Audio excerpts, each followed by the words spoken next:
Welcome to another episode of the DYP Expert Talks. And this time we have somebody who is really, really good with the business thing. The whole thing where everyone is starting to build businesses, scaling up, talking about how do I start a business. We have somebody who's really, really good at this. And he's one of the leading business coaches in India. He's a best-selling author of the book Lead or Bleed. Rings a bell? And he's also a great friend of mine. He's also somebody whom I have learned from. Let's welcome Rajiv Talreja on board with our DYP Expert Talks. And I'm super, super honored to actually do this with you and to get your insights on this whole understanding on marketing and how, people need to build a reputation through the idea of hygienic marketing. You talk a lot about this in your programs as well. So I thought, why not we just, get into this whole thing, into a conversation and understand this further.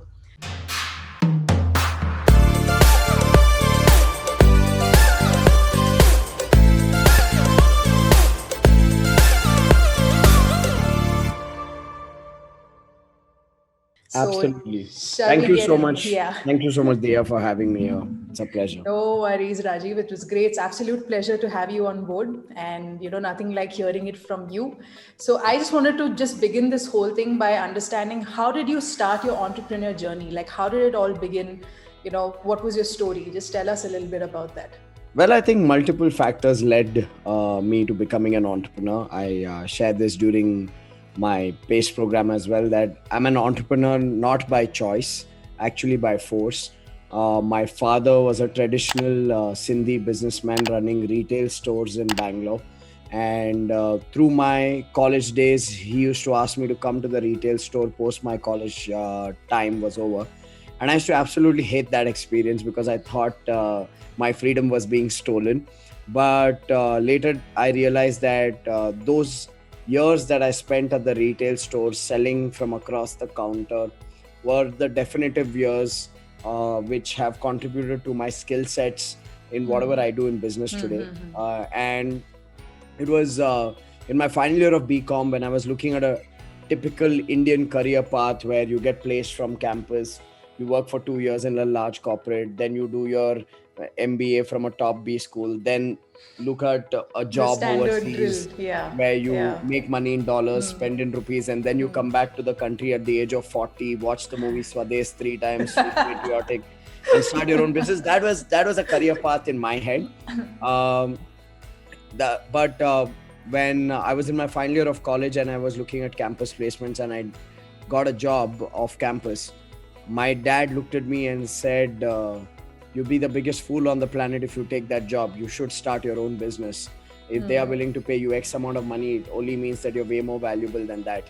So he said, you need to start your own business. So in a sense, I'm an entrepreneur by force. I'm blessed to have a father who could see the entrepreneur within me and push me to start up. So that's one angle of the story. The other angle of the story also was that I was a law aspirant and not many people know this.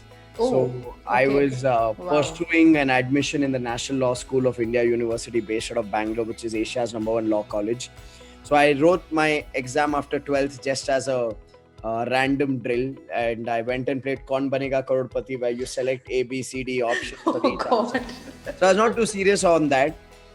But then the next year when I took up BCom in Christ, I knew everybody around me had a career plan. Someone looking at chartered accountancy, someone looking at MBA. And I was clear that's not my path. So people asked me, what are you looking at? I said law.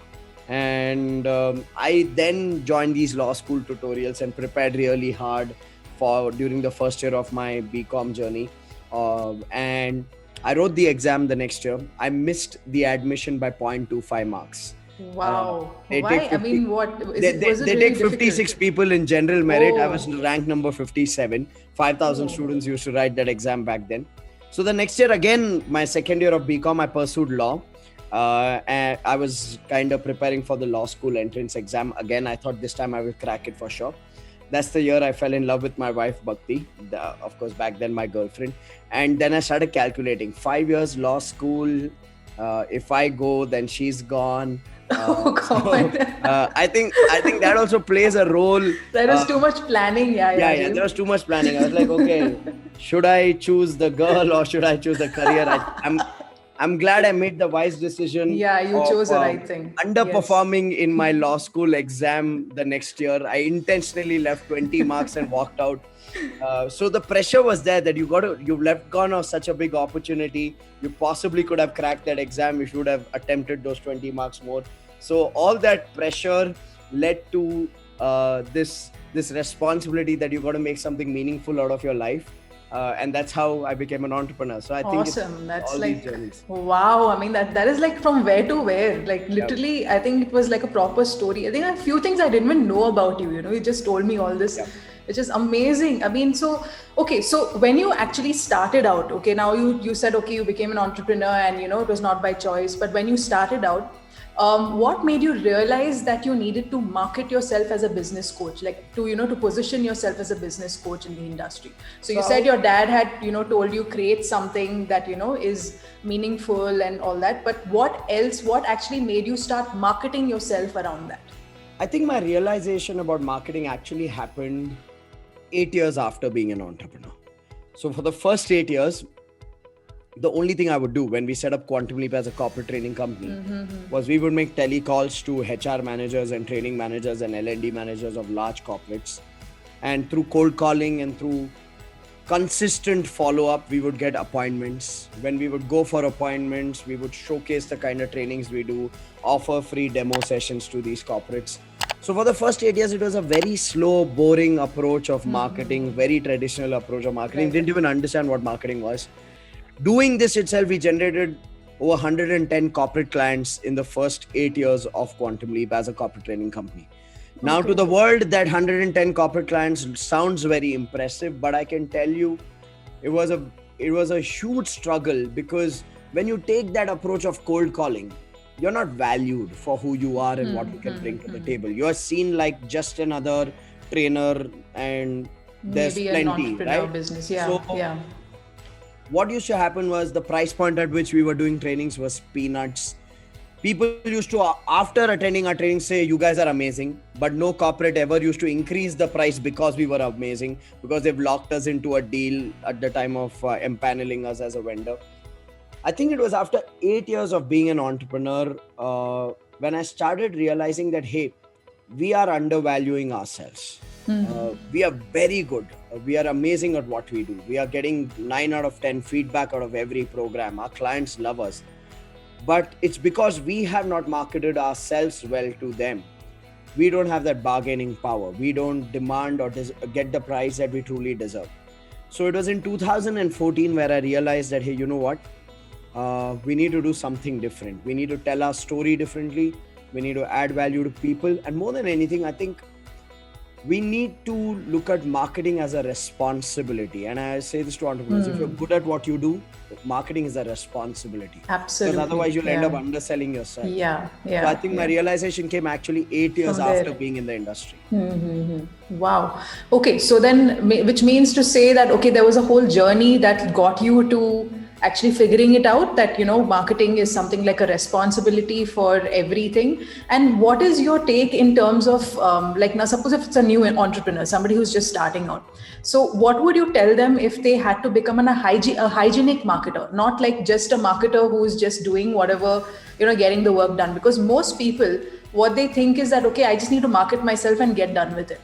Like they don't have that thing of becoming a responsibility, or so what is your take on that? So when I work with entrepreneurs, and especially newer entrepreneurs, one of the things that I say is that, hey, you need to put some kind of proactive and consistent effort into marketing yourself. It could be social media, it could be joining a referral network organization like BNI, it could like be participating in exhibitions and expos, it could be listing yourself on search engine platforms like Just Dial or Google Search or whatever. I believe every entrepreneur needs to take proactive and consistent action in the activity of marketing, because otherwise your business runs on word of mouth. And when your business is depending on word of mouth is great. It's a bonus, but it means that you're doing good work. Therefore, certain people are willing to trust you with their family and friends. But word of mouth, you cannot control how many leads you'll generate, on a weekly and a monthly basis. You cannot predict on project what will be the inquiry generation of your business. So marketing is like a foundational activity for any entrepreneur. Having said that, a lot of entrepreneurs misunderstand marketing and advertising. For me, marketing is adding value and engaging people. Advertising is self-promotion. And I've seen a lot of people, they end up going and advertising themselves, saying, hey, this is me, this is who I am, this is my product, this is my service. Can you add value to them? Now, based on your business, you need to look at, is education the right method of marketing? Doing videos, building YouTube channels, creating webinars. That's one marketing strategy. The other theme could be entertainment. Can entertaining your clients be a marketing strategy? If you're running a coffee shop, then what can you do as an engagement event where people are getting entertained? Probably can you have a burger eating competition? It's all about value addition. It's about how you can showcase your expertise or engage your client in a manner where they trust you, they like you, they respect, and they want to inquire from you. So I feel every entrepreneur needs to figure their own channel out. It's not a one-size-fits-all game. One size fits all. Yeah, that's true. And that is something I think a lot of, especially new entrepreneurs, need to understand, that because they feel if this one is doing, I should do the same thing. There's like a whole trend. Now they have a trend of webinars, they have a trend of, WhatsApp classes, we have a trend of everything. But then people don't really get the point that they have to, kind of see what works for their business and their goal in the end, right? So that's what it is. So coming to that, okay, what would you think? I mean, okay, it might not, as we said, okay, not everything works for every business, but what are the best marketing strategies or the practices that is working in today's time? Because things are changing and business is changing, the way we do business also is changing. So if I have to break that down, Diya, I would rather give people like 3 questions to answer, because based on those 3 questions, how they market changes. The first question is obviously, who is your target customer? You got to break it down from a demographic as well as psychographic point of view. What is the age, gender, profession, occupation, educational background, income, location of your target customer? Because if you think everybody is your customer, then nobody is your customer. So one is knowing exactly who's your target customer, and in that segment, who has the money, who has the authority, and who has the need. Because if you're offering your products or services to somebody who does not have the money, they will obviously keep singing the song of I don't have money, and you lose confidence in your product then. So you need to figure out who has the money, who has the authority to make a decision, and who has a need for your product or service. So the first element of marketing starts with knowing who your customer is. Once you know who your customer is, then you need to know what channel is that customer available on. Is your customer available on Facebook? Is your customer available on Instagram? Is your customer available on LinkedIn? Is he available on YouTube? Or is your customer available on WhatsApp? Or is your customer not available on any of these digital platforms and they are available in an apartment complex? Or is your customer available in a school or a college or an academic institution, or in a particular industry body or an association or a business network? You really need to know what is the right channel, because I'll tell you what's happening. With social media and digital media picking up, a lot of people for whom, even though their business, even though social media is not a relevant platform or channel for their business, because of this FOMO, because of this fear of missing out, they're going and spending money learning digital marketing. They're going and spending money giving projects to agencies to handle their digital marketing accounts, but it's leading to nothing. I mean, they're getting 10,000 likes by doing a paid like campaign, and you have sexy Salma and 2 cool Rahul who like your pages.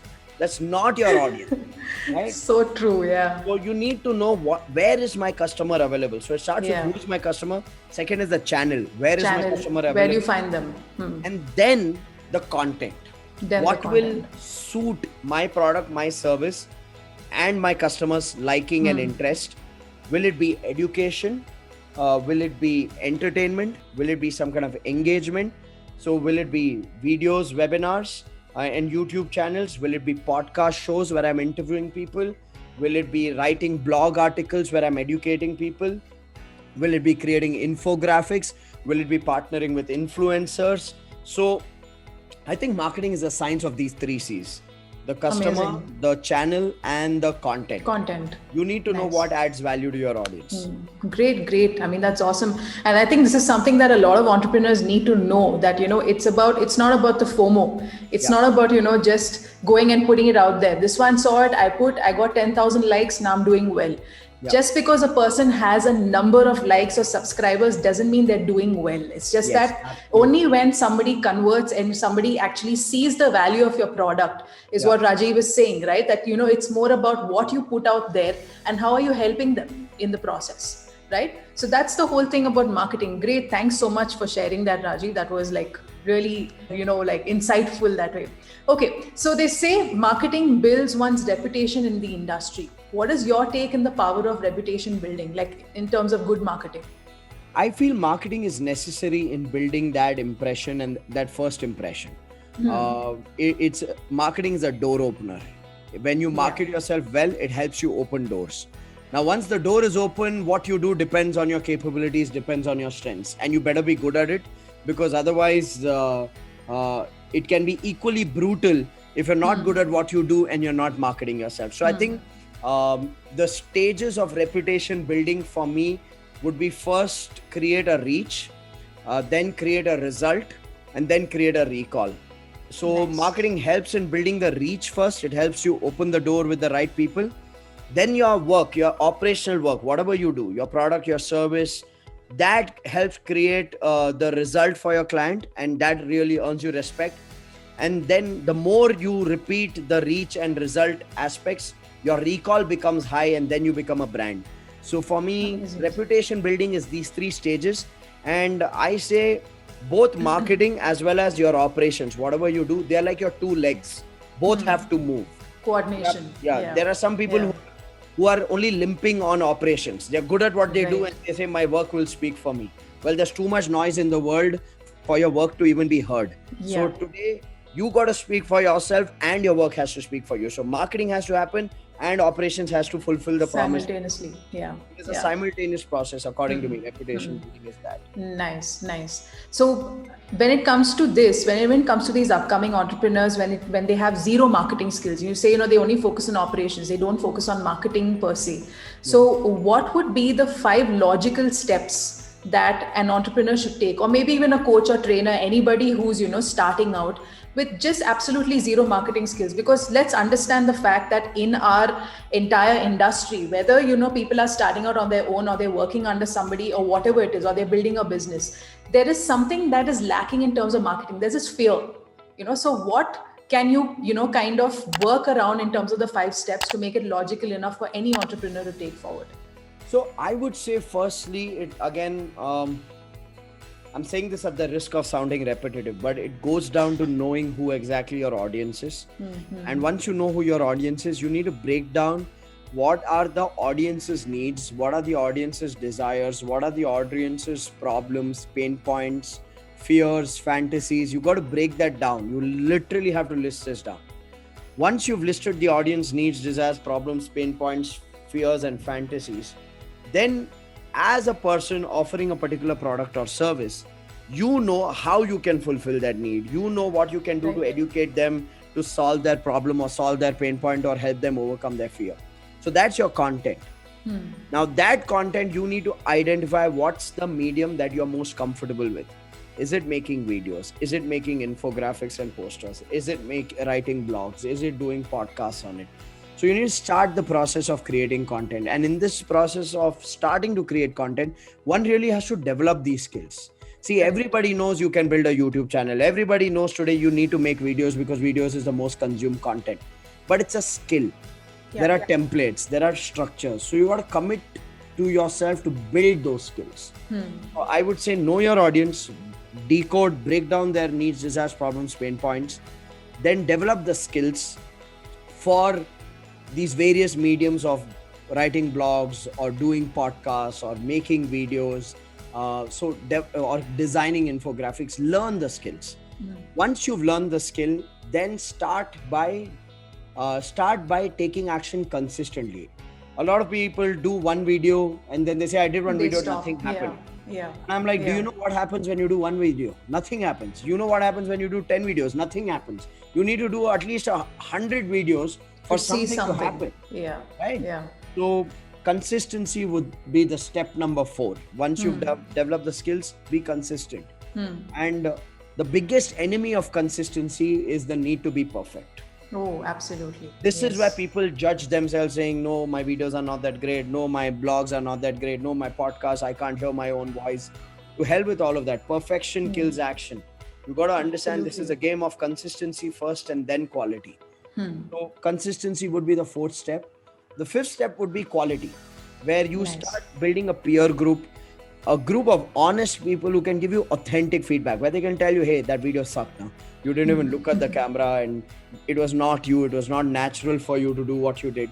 You need that kind of critical feedback from people who genuinely care and have an eye. So having a coach or a mentor, a personal coach or a mentor, would really Very help important in that area. Yeah. Once you- Especially in the quality part, right? The content quality part. Yeah. Yeah. So once you start improvising the quality, then the game is of quantity and reach. That's when you start spending Nice. money on increasing the reach. So I think if someone goes through this cycle, there's no reason why they won't create the right reach and impact as long as they have the substance. They have the substance, yeah.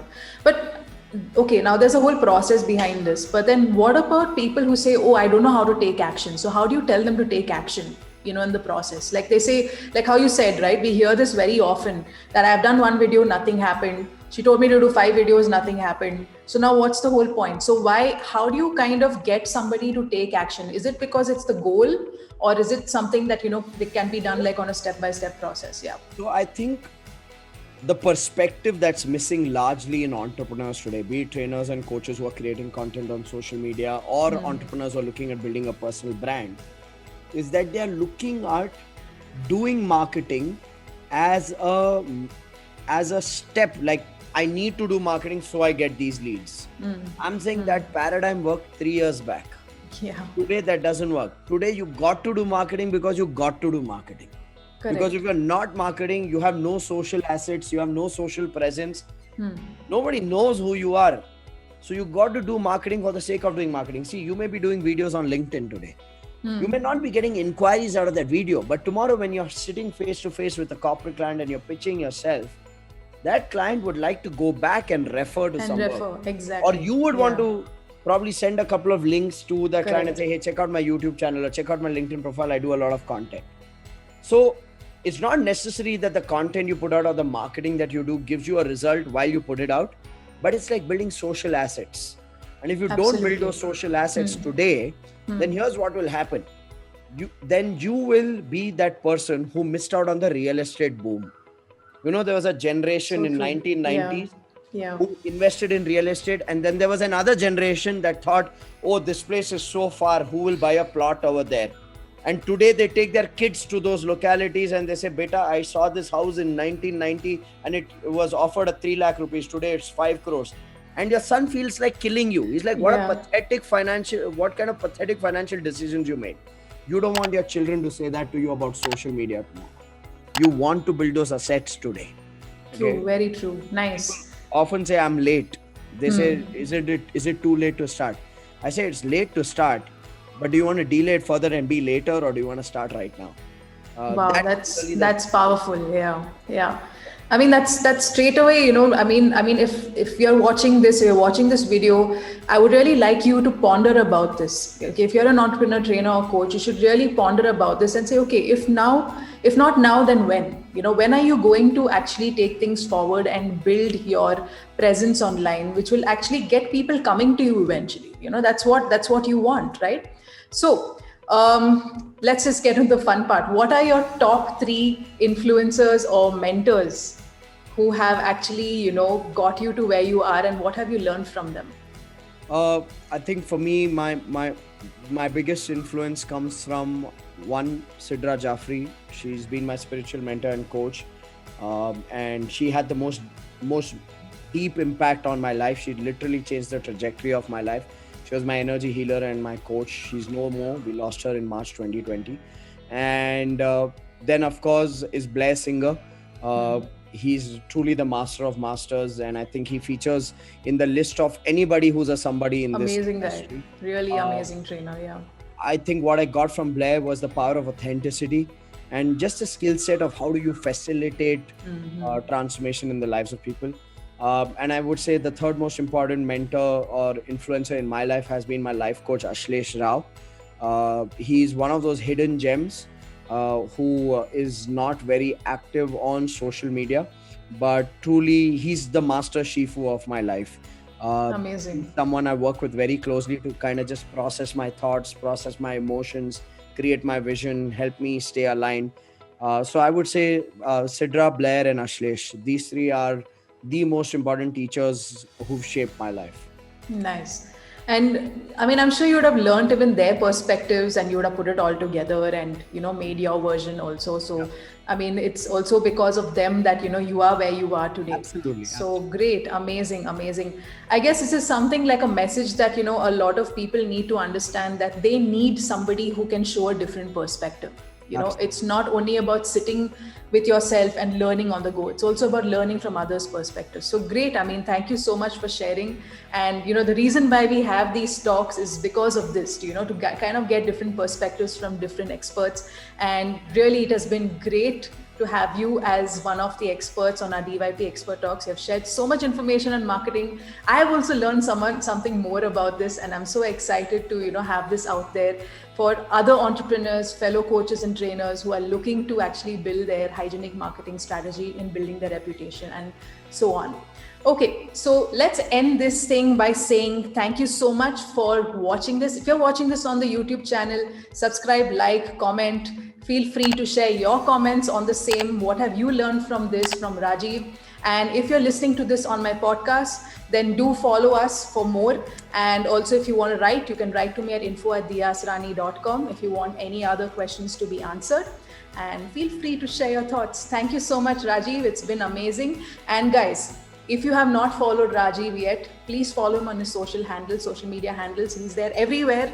If you can see the guy, he's all over the place, and he really shares some great insights on all things related to business. So, I'm visible not just on Facebook, LinkedIn, Instagram. I'm also visible on Ludo King. Oh, okay. My uncle was playing Ludo King, and in between my ad popped up, and he looked at me and he showed me the ad. Oh, wow. मैं क्या कर रहा है? So yeah. I just enjoy the process of being everywhere. Okay, I'm going to share the link below then. Awesome. Okay, thank you so much, Rajiv. That was great. And yes, look forward for more. Bye-bye. Thank you.